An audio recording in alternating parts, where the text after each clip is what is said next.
I have been asked more than once why I did it. The people who ask always frame it as a moral question, as though what happened at Vorith Station was the kind of thing that requires a defense. My supervisor at the Frontier Inspection Bureau asked.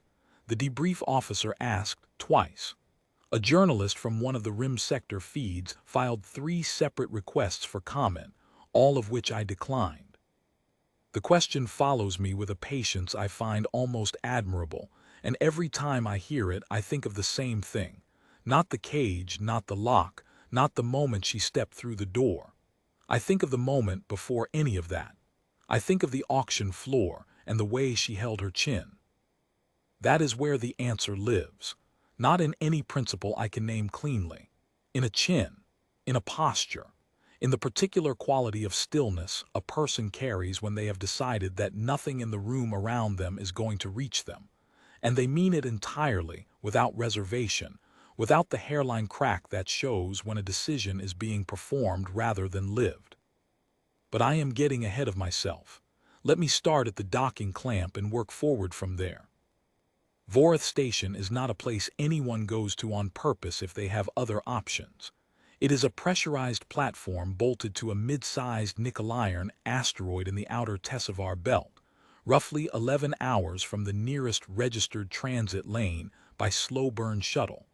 The people who built it were optimistic about the asteroid's mineral content. The minerals did not cooperate. What remained after the mining operation folded was the platform itself, the pressurized corridors, the docking arms, the industrial-grade atmosphere processors, the cold storage bays, and a license to operate as a waypoint trading post, which Vorith Station had been doing for about 40 years in one form or another by the time I arrived. I arrived because the Bureau had flagged a freight manifest discrepancy on a bulk ore hauler that had listed Vorith as its last port of call. Someone had logged 1,100 kilograms of processed silicate as ungraded raw ore, which is the kind of creative accounting that tends to indicate either a lazy loadmaster or a customs evasion scheme. And the Bureau's automated triage system had decided my regional routing, made me the appropriate inspector to resolve the question. It was the 3rd manifest discrepancy I had run down that month. The first 2 had both been lazy loadmasters. I was not expecting Vorith Station to be different. I docked at Arm 3 at approximately 1400 station time. The Arm attendant, a young Yethric male, pale-scaled and bored, processed my inspection credentials without looking up from his screen, handed me a temporary station badge, and told me the freight office was at Corridor Junction 7. I thanked him and walked into the station. Vorith Station smelled the way most outer rim platforms smell. Recycled atmosphere with a faint mineral bite, machine oil, something that might once have been food cooking somewhere in the residential section. The corridors were wide enough to move freight through. The overhead lighting was the cold blue-white of energy-efficient industrial panels, and the walls had the dented, patched character of infrastructure that has been repaired many times without ever being replaced. Someone had painted a directional mural near the main junction, faded now, the colors washed to pastels, showing the station's original asteroid, the mining towers, a sunrise that could only ever have been decorative since there was no sun close enough to rise. It was the kind of optimism that survives long after the reason for it is gone. I found the freight office and spent about 40 minutes with a heavy-set Duranic male named Save On, who managed the station's cargo throughput, and who had, it turned out, inherited the manifest discrepancy from a previous loadmaster who had since moved on to a different shipping line. Aunton was cooperative, apologetic, and possessed of meticulous secondary records that established fairly quickly that the silicate in question had been misclassified by the previous loadmaster's automated logging system rather than by any intentional fraud. I noted the corrective filing procedures, accepted his documentation, and told him I would close the discrepancy flag once I had submitted my report. It was, as I said, the same as the first 2. I had time before my shuttle's departure window, 11 hours out, 11 hours back, The Bureau had automatically booked me a 6-hour layover, which was standard practice on single-issue inspections at remote postings. There was a commissary near the main junction, a small equipment exchange, and what the station map called a public market hall, which I understood to be a catch-all term for whatever commercial activity the station's residents wanted to accommodate. I went to the commissary first. I ate something that was described as a grain bowl and was adequate. I drank 2 cups of something that was described as coffee and was not.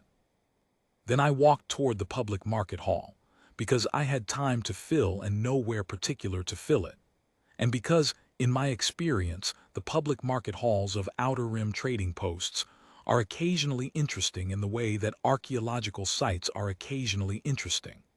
Not for what is there now, but for the evidence of what was there before, and what the people left behind made of it afterward. The public market hall at Vorth Station was about 30 meters wide and twice that long, with a vaulted ceiling that had once been a freight staging area, and still had the overhead rail guides for cargo lifts running its full length.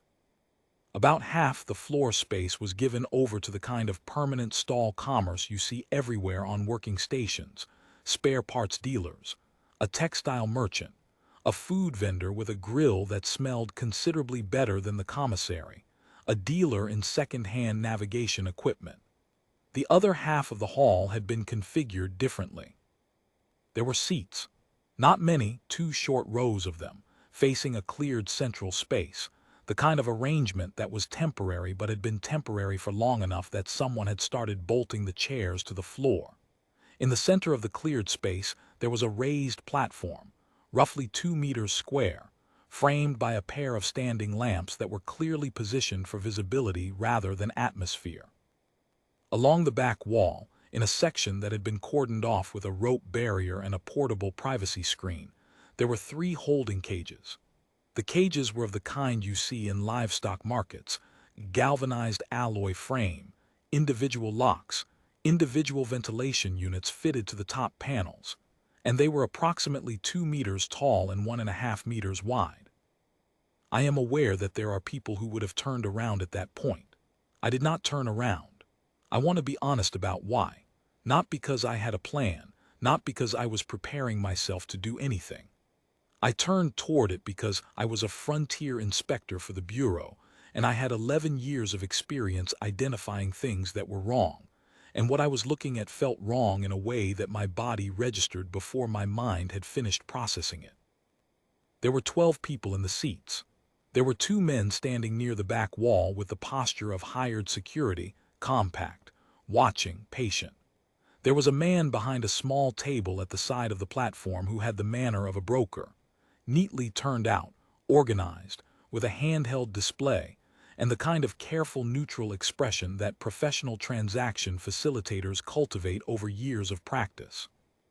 He was a Catholic male, middle-aged, gray-complexioned, with narrow eyes and a silver ear stud. The name on the station registry, which I checked on my inspector's badge display while I was standing there, was Sudrin Voss. Licensed commercial broker, Vorth Station. License number, registration date, contact. Licensed. I stood at the edge of the hall and looked at the 3 cages. 2 of them were empty, the 3rd was not. She was sitting on the cage floor with her back against the rear wall, knees drawn up, wrists secured to a D-ring on the left side frame by a short chain that gave her perhaps 30 centimeters of movement. She was wearing what looked like a plain shipboard tunic in dark gray, the kind of utilitarian garment that gets distributed in processing facilities because it is cheap and durable. Her feet were bare. Her hair was dark auburn with a copper sheen that caught the standing lamps, and long enough that it had fallen forward over one shoulder. Her skin was pale ash gray, the color of old birch bark in winter, and her eyes were a pale silver green, the kind of color that reads as unusual even at distance. She was not looking at the seats. She was not looking at Sudrin Voss. She was looking at the far wall of the hall, at the faded directional mural with the painted mining towers and the decorative sunrise, and her spine was straight and her chin was level, and her expression was the most precise thing I had ever seen on a living face. Not blank, not absent, not the practiced vacancy of someone who has learned to go somewhere else in their mind to survive what the body is experiencing. I know what that looks like. I have seen it. This was not that. This was something deliberate, a quality of attention turned entirely inward, away from the room and everything in it, but present. Completely, quietly present. She knew exactly where she was. She simply had no intention of giving the room the satisfaction of watching her react to it. I want to try to be precise about this because I think the precision matters, and because imprecision is how this kind of observation gets collapsed into something it is not. It was not courage in the dramatic sense, in the sense of someone bracing against difficulty, tense to resist. Bracing implies pressure being received and met. What she was doing was not that. The pressure was there, the room, the seats, the lamps, the broker, the 12 people running their calculations, but it was not reaching her. Not because she was unaware of it and not because she had made herself into something that couldn't feel it, but because she had already settled, somewhere back along the line, the question of whether the pressure had any authority over her. She had decided it did not. The decision had already been made. What I was looking at was someone living in the aftermath of a decision, not in the moment of making it. That is a rare thing. Most people under that kind of circumstances have not yet made the decision. They are still in the middle of it. The making is visible. The struggle is visible. The effort shows. None of that was visible in her. The effort was done and gone, and what remained was the clarity that follows from a fight that has already been won internally, regardless of what the external record says. I have thought about this more than once in the months that followed, and I think what I recognized in that freight hall recognized, not understood, not analyzed, recognized, was something that had taken her a long time to build and that the 8 months of what she had been through had tested in ways I could only partly imagine, and that it was still there. Intact. Not brittle, not defensive, not armored. Still there the way a well-laid foundation is still there, because it was put there correctly in the first place. I stood at the edge of the hall for perhaps 30 seconds. Then I walked to the nearest empty row of seats and sat down. Sudrin Voss opened the proceedings with the practiced efficiency of a man who had done this many times. He summarized the relevant registry documentation on his handheld display. Lot number, origin classification. Condition assessment, which he delivered in the language of cargo manifests. Condition. Good, no identified structural anomalies, standard vital maintenance requirements. And I sat in my chair and kept my face arranged in the same neutral expression I used during inspections, and did not let any of what I was thinking reach my eyes. Voss then read the registry flag. I want to explain what a registry flag means in this context, because I think it matters. The Galactic Commerce Registry, the GCR, as it is generally referred to, maintains classification records for a very large number of things. Most of those records are for goods, raw materials, processed commodities, biological specimens, intellectual property licenses. Some of those records, in the sections that govern what the registry classifies under the heading of dependent transactional entities, a category that was created by a procedural ruling 43 years ago, amended twice, challenged legally 7 times, and never successfully overturned, apply to persons. Specifically, to persons from species or lineages that the registry has flagged under one of a number of historical designations. The registry flag on lot number whatever it was that Sudrin Voss recited was a contamination designation, Class 4.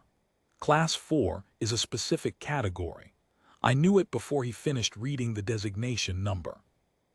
I knew it because 11 years of frontier inspection work means 11 years of reading registry documentation, and a Class 4 contamination designation has a specific origin.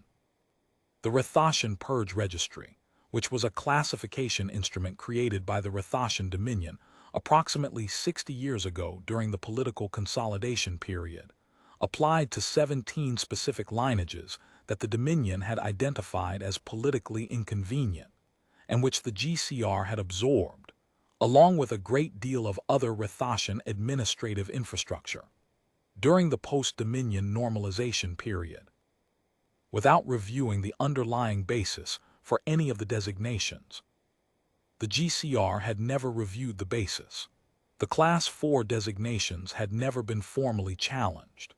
They sat in the registry the way a great deal of inherited bureaucratic debris sits in a great many registries, not because anyone had decided they were valid, but because no one had been motivated to decide they were not. What a Class 4 flag meant, in practical terms, in a venue like this one, was that the bidders in the seats in front of me were all checking their handheld displays, seeing the flag, and calculating whether the commercial risk of acquiring an asset with a contamination designation on its registry record, the legal exposure, the potential challenges to subsequent transactions, the complications for resale, was worth whatever price they might otherwise have been prepared to pay. One by one, they were deciding it was not. I watched this happen. The bidding opened.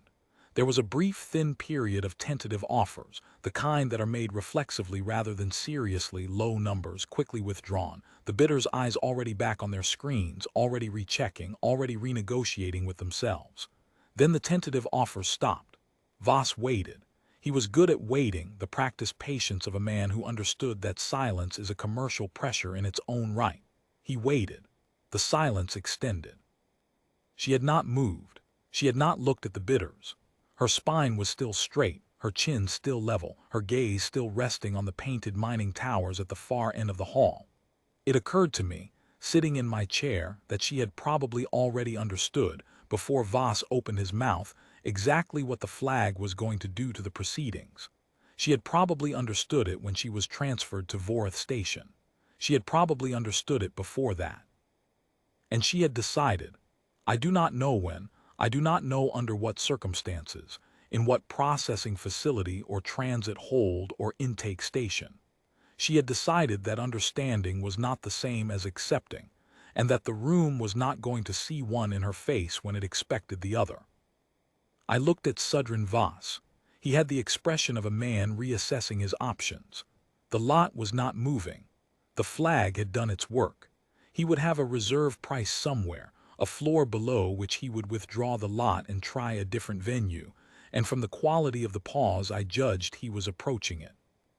I took out my inspector's badge display and opened the Bureau Account Management interface. Let me be honest about what was happening in my mind at that point, because I think the honesty is part of the record. I was not operating on impulse. I was not swept up in a moment.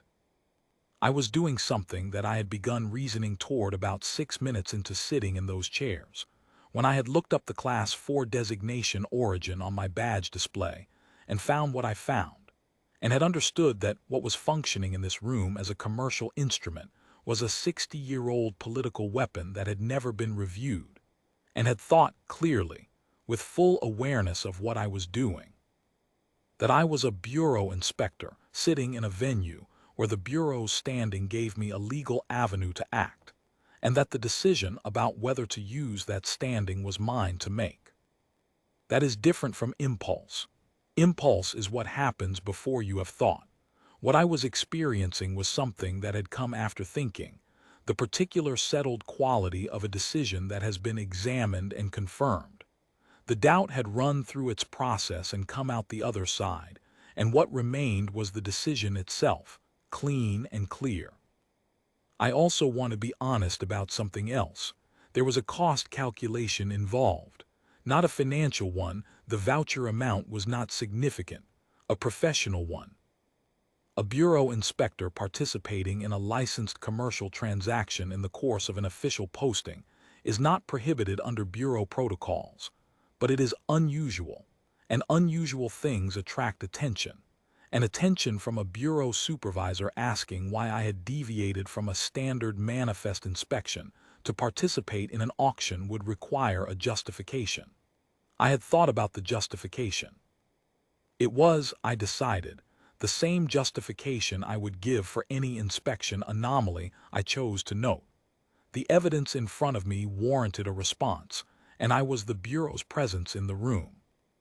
That has always been what the Bureau's formal standing means to me. Not a rank, not a credential, a responsibility to do something with what you are able to see. There is a provision in the Frontier Inspection Bureau's operational protocols, an obscure one, seldom invoked, originally written for situations where an inspector requires access to goods or services at a remote posting that cannot be obtained through standard Bureau procurement channels. That allows an inspector to issue a credit voucher against accrued inspection service fees that the host station owes the Bureau. Vorth Station owed the Bureau a small amount, the standard inspection access fees that any commercial port owes when a Bureau inspector conducts a compliance review on its premises. The amount was not large. It was, in fact, precisely sufficient. I verified the calculation. I verified it again. Then I stood up. Sudrin Voss looked at me. The security men looked at me. Several of the bidders looked at me, with the particular expression of people who have been sitting in a room waiting for something to happen and are uncertain whether what is now happening is the thing they were waiting for. I walked to the broker's table. Voss said, in a tone that was professional and carefully not hostile, "Inspector, is there a compliance concern I should be aware of?" I said, "No compliance concern. I'm placing a bid." There was a silence. Voss looked at my badge.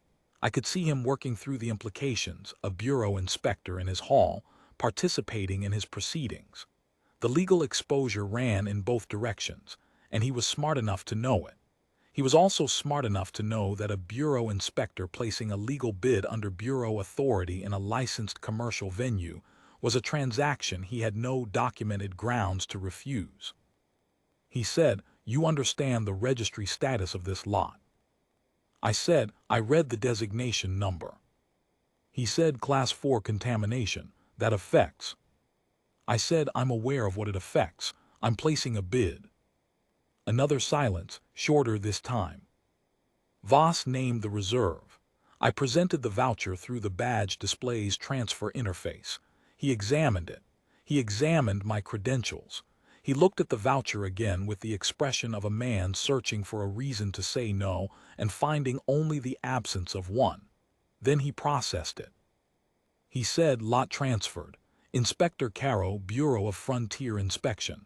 Transaction recorded." I picked up the custody documentation he generated and walked toward the cages. I want to be careful about what I say next, because I think it is the part that is most often misunderstood when people ask me about Vorth Station. The misunderstanding usually runs in one of two directions. Some people assume that what I felt, walking toward those cages, was a kind of righteousness.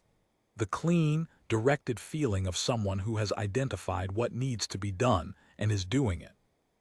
Some people assume it was the opposite, that I was calculating, managing, proceeding with the careful affect control of an experienced professional who has trained himself not to feel things in operational situations so that his hands stay steady. Neither is accurate. What I felt walking toward the cages was something quieter and less nameable than either of those. I had looked at her face for 40 minutes. I had watched her hold that posture in that cage on that floor in that room, and I had watched the room around her run its calculations and come up short, and I had felt, somewhere below the level of reasoning, a kind of, I want to use the right word, recognition. Not of her specifically, not yet, but of the quality she was expressing. The quality of refusal. The specific, costly, entirely voluntary refusal to let circumstances decide what she was. I have seen that quality in perhaps a dozen people in my life. It does not correlate with circumstance. I have seen it in veterans who had nothing left. I have seen it in a young woman at a refugee processing station on the edge of the Duranic border who was waiting in a line that had not moved in 6 hours, and who was reading, actually reading, a physical book, holding it like it mattered, while everyone around her sat in the collapsed posture of people who have stopped believing the line will move. The quality is not about confidence. It is not about power. It is about a decision that has already been made at some point before the current moment, that whatever is happening is not the final word on the matter. I had spent 40 minutes watching her hold that decision in her spine and her chin, in a cage on the floor of a freight hall on an asteroid. I was not doing something heroic. I was doing something that felt, in the clearest part of my mind, like the only available response to what I had been looking at. The lock was a standard commercial cage lock, keyed, with a mechanical backup. The custody documentation included an access code. I entered the code on the lock panel, and it released with a sound like a single quiet word in a large room. I pulled the cage door open and stepped back. She did not move immediately. I had not expected her to. She looked at the open door. Then she looked at me for the first time directly, fully, and I will not pretend that I was prepared for it even though I should have been. Those silver-green eyes had a quality of attention that reminded me, suddenly, and with no rational basis I could identify, of the way deep water looks when the light is right. Surface calm, but with an evident depth behind it, and the clear implication that the calm is a condition of the surface rather than a description of what is underneath. She examined me for a moment, then she looked at the chain on her wrist. I said the documentation includes the restraint codes as well. I brought up the secondary access on the badge display and entered it. The chain released from the D-ring, leaving the cuff still on her wrist but the connection to the cage wall gone. I said, the cuff itself will need a different facility to remove properly. I don't have the equipment here. She said nothing. She was looking at the chain in her hand, not the free end, but the cuff, the way it sat against her skin. Then she set it aside, carefully, on the cage floor, like something she was choosing to leave rather than something that had been taken from her, and she stood up. I had understood from the way she held herself sitting that she was tall. Standing, she was exactly as tall as I had estimated, roughly my height, perhaps a centimeter short. She stood the way she had sat, spine straight, weight balanced, entirely steady on bare feet on a cold station floor. She smoothed the front of the gray tunic with both hands. Then she looked at me again. I said, my name is Mail Caro. I'm with the Bureau of Frontier Inspection. My shuttle leaves in approximately 4.5 hours. I have no claim on your time or your choices after we walk out of this hall, and I'm not placing any conditions on what I've done. The custody documentation is in your name, and it transfers without encumbrance. You're free to go wherever you choose. I said it all in one even cadence because I had been composing it roughly, since I walked to the broker's table, and because I thought it was important that she hear it before she made any decision about what to do next. She was quiet for a moment. The hall around us had acquired the particular acoustic texture of a room full of people who are pretending not to be paying close attention to something. Voss was behind his table. The security men had not moved. The remaining bidders, most of whom had clearly decided they were going to sit there until something either happened or visibly resolved, were displaying a variety of postures designed to suggest they were consulting their screens. She said, Inspector Caro. She said my name the way you would say the name of a landmark you had been navigating toward, not as a question, not as a formality, but as a locating statement, confirmation of position. She had read the badge as I had known she had, and the way she said the name told me several things at once. That she had been processing the situation from the moment I stood up, that she had already formed an assessment, that the assessment was complete and had been complete before she spoke. She said, you read the designation number. I said I did. She said, and you know what a Class 4 is? I said, Rethashian Purge Registry. 60 years old, absorbed during normalization, never reviewed. Applied to 17 lineages the Dominion found politically inconvenient. I paused. Including, I believe, the Oron. She was still for a moment. I could not read what the stillness meant. Then she said, including the Oron. There was something in her voice when she said it that I did not try to interpret. Not grief, not anger, something more like acknowledgement, the sound of a thing named correctly after a long time of being named incorrectly, or not named at all. I said the designation has no legal basis under current review standards. It was never challenged because no one withstanding to challenge it had a motivation to do so. That's a procedural problem, not an evidentiary one. She said the distinction has not historically been of much practical use. I said no, it hasn't. She looked at me for a moment. Then she looked at the cage door open behind her. She looked at the hall, the seats, the broker's table, the standing lamps, the painted mural at the far end. She looked at it with the focused, deliberate attention of someone making an inventory, not of things she wanted, of things she was leaving behind. She said, "Where does your shuttle go?" I said, "Tessevar Relay. It's a mid-rim junction, major transit connections." She said, "I know Tessevar Relay." She said it without elaboration, in the tone of someone stating a fact they have not thought about in a long time. Then she said, "I would like to travel to Tessevar Relay if there is capacity." I said, "There's capacity." She nodded once with the precision of someone for whom a nod is a binding statement and not a conversational filler. Then she stepped through the cage door. She did not hurry. She did not hesitate.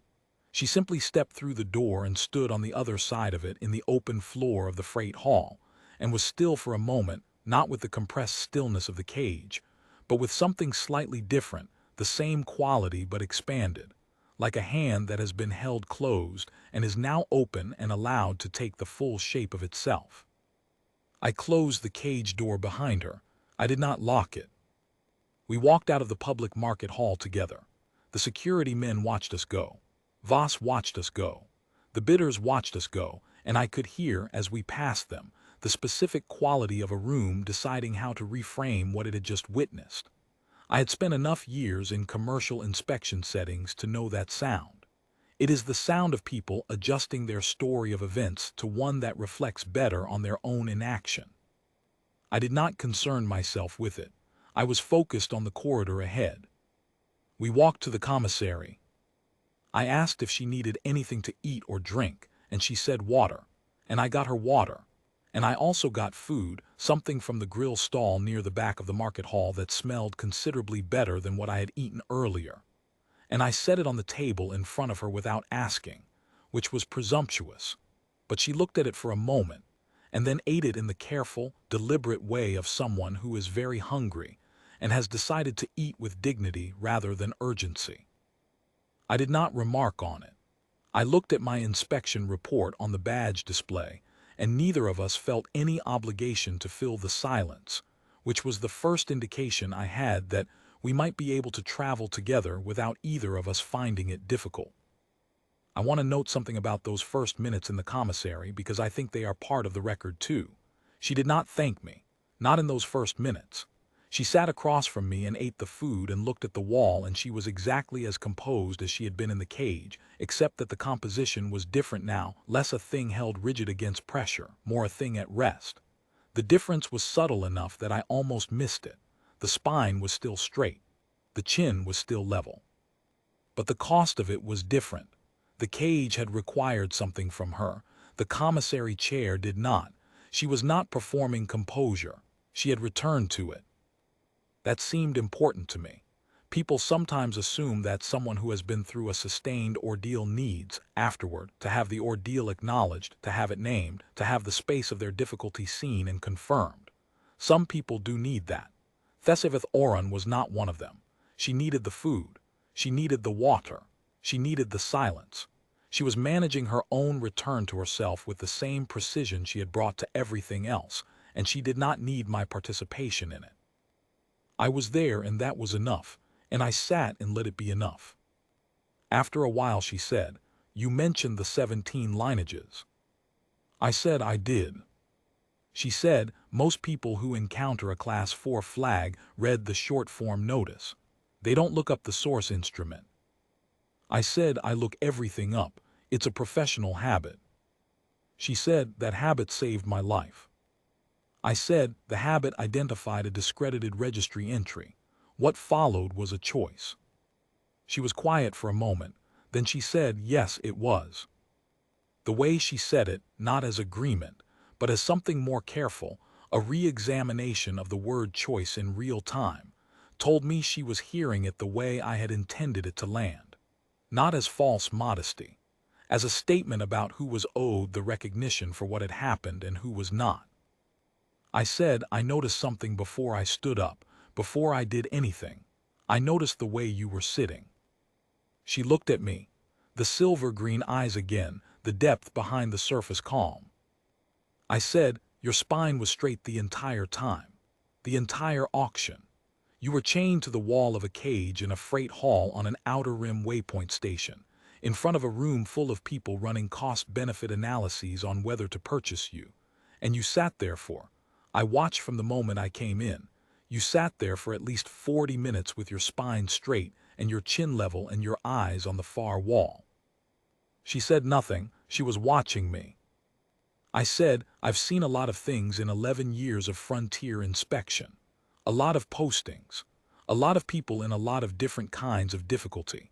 And I can count on one hand the number of people I've encountered who were capable of holding that quality, that particular quality of refusal under that kind of pressure, for that length of time, without it costing them anything that showed. She was still for a moment, then she said quietly, it costs something. I said, I know, that's why I noticed it. Another silence. Outside the commissary, the station made its various mechanical sounds, the ventilation cycle, the distant complaint of a docking arm, something in the recycling system cycling through its rotation, the ordinary noise of a place going about its business. She said, my name is Thesavith Oron. She said it directly, without qualification, not as an introduction but as a statement of fact. The same quality as before, locating, confirmation of position. House Oron of the Rithoshan system. Prior to the Dominion's political consolidation and the establishment of the Purge Registry, House Oron administered the northeastern transit corridors of the Rithoshan system under a hereditary mandate that had been unbroken for 11 generations. The Dominion designated us contaminated because we refused to endorse the consolidation edicts. The refusal was formal and documented. The designation was the Dominion's answer. She said all of this in the same even register, the way she had said my name, without theatrical weight, without the performing grievance tone I have sometimes heard in people who have lived long with an injustice and have learned to present it like a practiced speech. She was simply stating the record, setting it in front of me the way Save Aunton had set his secondary documentation on the freight office table. Here, this is what actually happened, this is the source document. I said, the northeastern transit corridors are still operating. She said, yes, under a succession of appointed administrators since the Dominion's dissolution. The mandate reverts under the normalization accords to the hereditary house if the house can establish continuity of lineage and demonstrate administrative capacity. She paused. The Purge Registry designation complicates the continuity claim because the GCR's classification system has cross-indexed the designation as a legal encumbrance against the mandate. I said, that's the procedural problem. She said, yes. I said, and Tessavar Relay. She said, Tessavar Relay has a GCR regional appeals office, one of 4 in this sector, withstanding to hear a registry review petition for lineage designations. A pause. I have been trying to reach Tessavar Relay for 8 months. I have not had a great deal of success with the transit segments. The understatement was so precise and so unhurried that I found myself, for the first time in the conversation, on the edge of a different kind of feeling. Not admiration, exactly. Recognition of a different order. The recognition you have for someone who is capable of describing an 8-month ordeal in a single sentence and choosing that sentence with full awareness of what it contains. I said, I can help with the petition documentation. The Bureau has a working relationship with the GCR regional office at Tessavar. I can't guarantee the outcome, but I can guarantee the petition gets a proper review rather than a procedural deferral. She looked at me for a long moment. I did not look away. She had the kind of gaze that some people find uncomfortable to sustain, not because it is hostile, but because it is genuinely assessing, and most people are not accustomed to being assessed with that quality of attention. She said, "Why?" Not how, not what do you want in return. Why? I said, because the designation is wrong, because the record should be corrected, because I spent 40 years doing work that is supposed to mean something about the difference between a proper process and an inherited one, and the GCR has had a discredited political instrument sitting in its registry for 60 years contaminating legitimate lineage claims, and if I can do something about one case of it, I will.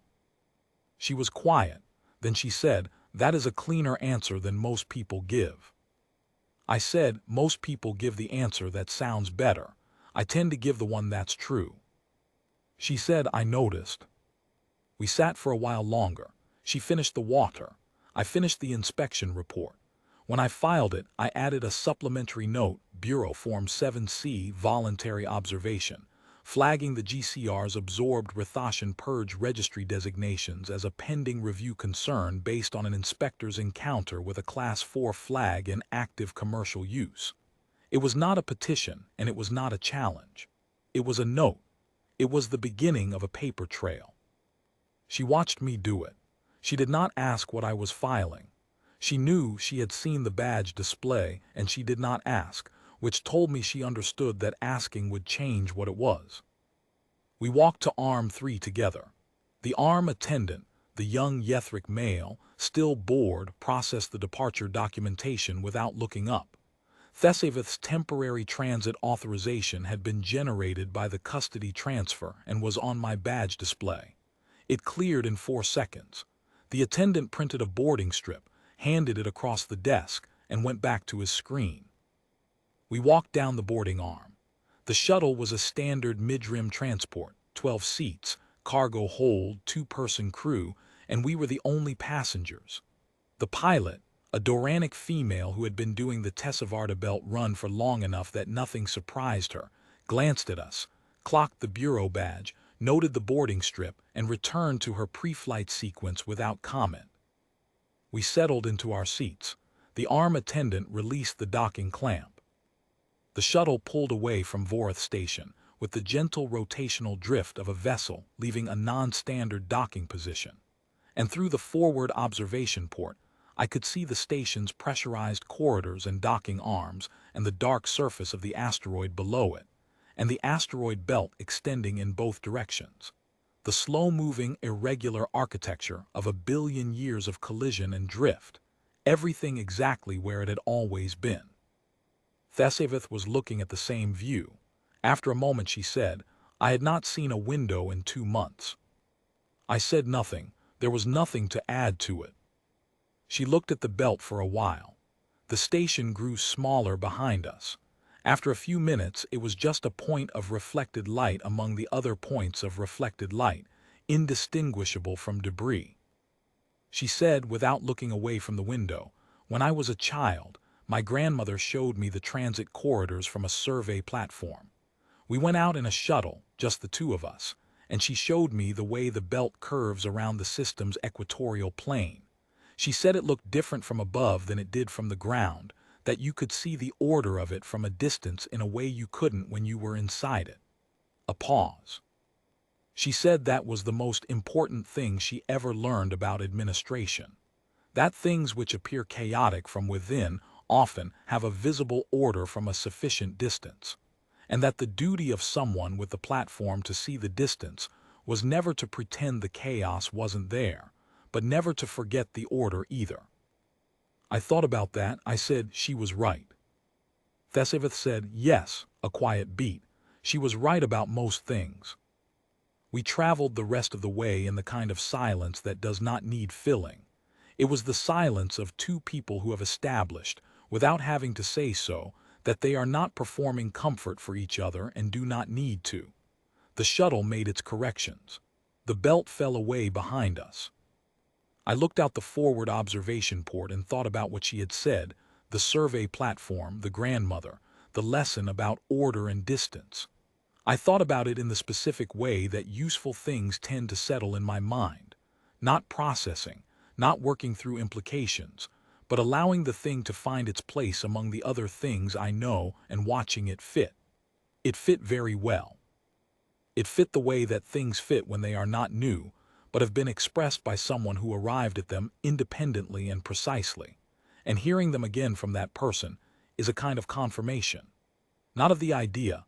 I had held some version of it for a long time, through years of inspection work, through the long patience of bureaucratic processes, through the accumulated evidence that most systems produce comprehensible patterns if you step back far enough to read them. The confirmation was of something else, of the quality of mind that had produced the formulation. She was asleep before the first transit correction. Not heavily, she had the light, alert quality of someone who has trained themselves to sleep when sleep is available, because it may not be available later. I had the same habit. I recognized it. I watched the asteroid belt recede in the observation port and thought, without drama, that I was very glad I had gone to the public market hall instead of sitting in the commissary for 4 hours reading the debrief reports that were waiting for me on the badge display. The debrief reports were still there. They would keep. The debrief reports had no quality of refusal. They were not holding anything. They would require exactly nothing of me when I eventually read them except attention, and I would give them that, and we would both come away from the encounter unchanged. The transit lane lights appeared ahead, the regular pulse of the navigation beacons, and then the relay station itself, Tessevar Relay, a proper mid-rim junction, lit and large and busy in the way that Vorth Station had never been and was never going to be. We docked at a main arm, real arm attendants, multiple windows, a proper arrivals hall. Thesavith moved through it with the ease of someone who had done it many times before the 8 months of not doing it, and I watched the ease return to her with the specific quality of something that had never been lost, but had been held in suspension, waiting. I led her to the GCR Regional Appeals Office. The bureau liaison there, a Kethric female named Oren Das, who I had dealt with twice before on registration matters, looked at my bureau identification, looked at Thesavith, looked at the custody documentation and the voluntary observation note I had filed from Vorth Station, and said, with the particular tone of a professional who has just been handed a problem that is interesting rather than routine, "You want to file a lineage designation review." I said, "I want to file a formal bureau-supported petition for GCR Purge Registry Class 4 designation review, or on lineage, under the Normalization Accord standing provision for administrative designation challenge." Das looked at me. She looked at Thesavith. She said, "That's a 2 to 3 month review process if it goes smoothly." I said, "I'm aware. I'm filing the petition today and nodding the Bureau's formal interest in the outcome." Das said, "The Bureau's formal interest."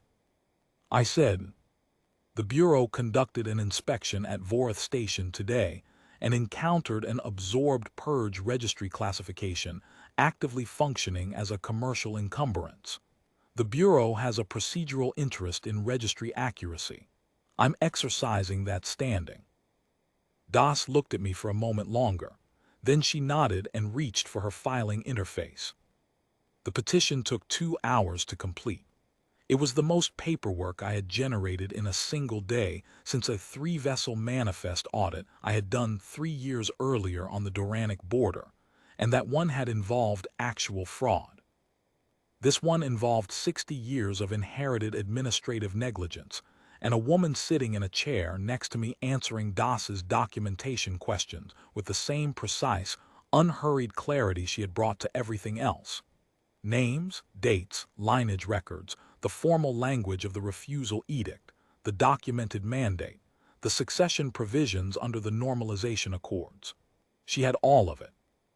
She had all of it in her head, exactly as it had happened, without notes, without hesitation, with the kind of total command of a record that you only develop when the record is your own, and you have been carrying it for a very long time. When we were done, Das said, "I'll flag this for expedited processing." The designation origin alone, a purge registry source, gives us grounds to move it to the front of the review queue. I can't promise a timeline, but I can promise it won't sit. Thesivith said, "Thank you." She said it the way she said everything. Directly, without performance, with the specific weight of someone who means what they say and does not say what they do not mean. We walked out of the appeals office into the relay station's main concourse, wide, bright, full of the ordinary commerce and movement of a junction that connects a dozen shipping lanes, the kind of place that hums with a certain low continuous energy, because something is always arriving or departing or being transferred. Thesivith stopped on the concourse and stood for a moment, looking at it. I said, "Do you have contacts here, people to reach?" She said, "Yes, members of the House who have been working the relay contacts, waiting." A pause. "I have been expected for some time." I said, "Then I won't keep you." She turned and looked at me. That direct, assessing gaze again, the silver-green eyes with the depth behind the surface. She said, "Inspector Caro." I said, "Male." A beat, then she said, "Male." She said it the way she had said my name in the freight hall, as a locating statement, confirmation of position. But this time there was something additional in it, a quality I had not heard before, the quality of a name being kept rather than merely noted. She said, "The petition, if it succeeds, will restore the mandate. The Northeastern Transit Corridors, administrative responsibility for approximately 400 million people in 11 systems." She paused. "The appeals process will require a petitioner of record. The Bureau's formal standing as co-petitioner will need to be maintained through the review period." I said, "I'm aware." She said, "That means we will likely be in communication over the next 2 to 3 months." I said, "That seems probable." She said, "I want to be clear that this is not the reason I am saying what I am about to say." I said, "All right." She said, "What you did at Vorith Station was not a transaction. I understand that. You said it clearly and I heard it clearly, and I want you to know that I held it as you intended it and not as something else." A pause. "But what you noticed, what you saw in that hall, before you did anything, that is not a common thing. I have been looked at by a great many people in the last 8 months. In none of those instances did the looking contain what yours did." I said, "What did it contain?" She said, "Recognition." She said the word without any particular emphasis, but with the weight of someone choosing the precise term after having considered several others. Not of what I was wearing, or what the registry said, or what the flag implied about my commercial value. Recognition of what I was holding. I said, "Your grandmother's lesson." She said, "Yes," and then very quietly, "You saw the order from a sufficient distance." The concourse moved around us. Someone's luggage cart wheeled past. A departure announcement came over the relay speakers in 3 languages, the ordinary machinery of a transit junction going about its business. I said, "I'll maintain the Bureau's standing on the petition. You'll have a contact number, my direct filing channel. If the review office needs anything from the Bureau's end, reach me there." She said, "I will." She extended her hand. Not the cuffed wrist, the other hand open, palm toward me, the way it is done in Rithashan formal acknowledgement. Offered, not imposed, requiring a choice on both sides. I took it. Her hand was steady and cool, and she held the grip for exactly the right amount of time, not brief, not extended, but the length that means something is being said without words and the other person is expected to understand it. Then she let go and turned and walked into the concourse without looking back. I stood there for a moment. Around me the relay station hummed. Somewhere in the direction of the departure terminals, someone was running to make a connection. The announcement repeated. I put my badge display back in my pocket and walked toward the Bureau's transit office to book a return routing. 2.5 months later, the GCR Regional Appeals Office at Tesavar Relay issued its review determination. Oron lineage, Class 4 contamination designation, origin instrument Rethashan purge registry, designation basis reviewed and found to lack evidentiary standing under current GCR review standards. Designation vacated. Lineage record corrected.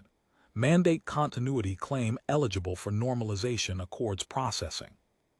The determination was 3 pages long and written entirely in the neutral administrative language of a regulatory body delivering a procedural finding. I read all 3 pages. I read them at my desk in the Bureau's regional office with a cup of coffee that was better than the one at Vorth Station, but still not very good. And when I finished them, I set the documents down and looked out the window at the cargo berths and the service vehicles and the ordinary working life of a mid-rim Bureau outpost. Thesavith's contact message arrived 4 minutes after the determination was officially posted. It was brief. It said, "The finding is correct." It said, "The petition is moving forward." It said, at the end, "I told you the distinction between procedural and evidentiary would eventually be of practical use." I wrote back, "I believe I said that." She wrote back, "You said it. I acknowledged the limitation of the distinction as it had historically functioned. The distinction has now functioned correctly. The record should reflect that." I wrote, "The record reflects it." She wrote, "Good." Then, after a pause that I noticed only because the message timestamp was slightly later than the others, "Thank you, mail." I sat with that for a moment. Outside the window, a freight handler was guiding a cargo sled between 2 docked haulers with the focused patience of someone doing a job that requires it. The sled moved slowly. The handler's hands were steady on the guide rods.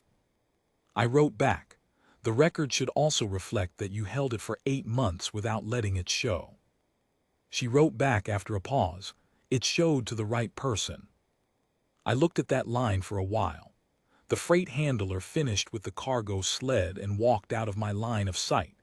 The Bureau's ventilation system cycled. Somewhere down the corridor, someone was running a printer, the rhythmic sound of document after document being produced and stacked. I wrote back, "Yes, it did." That is the answer to the question. That is why I did it. Not a principle I can name cleanly, not a calculation, not a policy. A woman in a cage with her spine straight and her chin level and her eyes on a painted mural of a sunrise that could never have existed, holding something that the room around her had no idea how to measure, and one person in that room who could see, from a sufficient distance, what it was. That is the whole of it.